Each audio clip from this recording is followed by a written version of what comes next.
Number 1। India के popular chocolate dairy milk कैसे बनते हैं, चलिए जानते हैं। डेयरी मिल्क बनाने के लिए सबसे पहले कोको फ्रूट से कोको बीन्स को अलग किया जाता है और फिर कोको बीन्स को अच्छे से क्लीन करके मशीन में पीसा जाता है। 2-3 घंटे बाद जब ये पीस जाते हैं तो इन्हें अगली प्रोसेस के लिए भेजा जाता है। फिर पिसे हुए कोको बीन्स को मिक्सर में डाल दिया जाता है। कुछ देर बाद बेस्ट क्वालिटी के बटर को इन मिक्सर में डाल दिया जाता है और बटर के साथ डेयरी मिल्क की एक सीक्रेट रेसिपी डाला जाता है। इस मिक्सर को 7-8 घंटे तक मिक्स किया जाता है। उसके बाद चॉकलेट को उनके शेप दिया जाता है और 1 दिन तक इसे 3 डिग्री टेम्परेचर पर रखा जाता है और फिर इन्हें पैक करके मार्केट में भेजा जाता है। नंबर 2।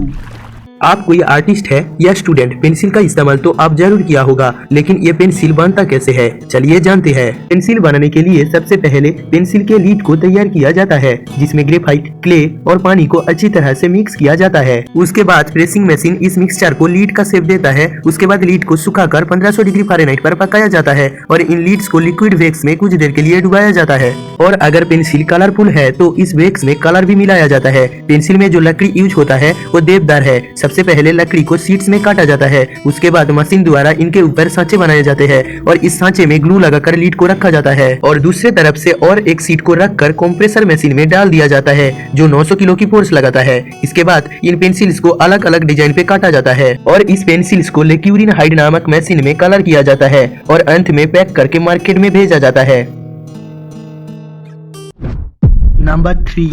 इरेजर को तो आप यूज किया होगा, लेकिन ये इरेजर बनता कैसे है, चलिए जानते हैं। इरेजर को बनाने के लिए सबसे पहले सिंथेटिक रबर की क्यूब्स को 2 बड़े बड़े रोलर में डाला जाता है, जिससे सिंथेटिक रबर पतला और नरम हो जाता है। फिर इसमें सल्फर को डाला जाता है और कलरिंग इरेजर चाहिए हो तो कलर को ऐड किया जाता है। फिर इसे 10 से 15 मिनट तक मशीन में घुमाया जाता है ताकि ये अच्छे से मिक्स हो जाए। उसके बाद इसमें वेजिटेबल ऑयल और कैल्शियम कार्बोनेट को डाला जाता है और इनको फिर से 5 मिनट के लिए रोलर में घुमाया जाता है। जब ये मिक्सर गाढ़ा होकर शीट्स का रूप ले लेता है तो इनको मशीन से निकालकर 1 दिन सुखाने के लिए रखा जाता है और 1 दिन बाद मशीन के जरिए स्क्वायर शेप में काटा जाता है। फिर इन्हें मेटल की शीट्स में रखकर 130 डिग्री सेल्सियस तापमान पर प्रेस किया जाता है और प्रेस हो जाने के बाद आसपास के एक्स्ट्रा पार्ट को काटकर ठंडे पानी में डाल दिया जाता है। फिर इन शीट्स को मशीन की सहायता से छोटे छोटे टुकड़े पर काटकर पाउडर डाला जाता है ताकि एक दूसरे से चिपके ना और इसके बाद इरेजर बन के तैयार हो जाता है।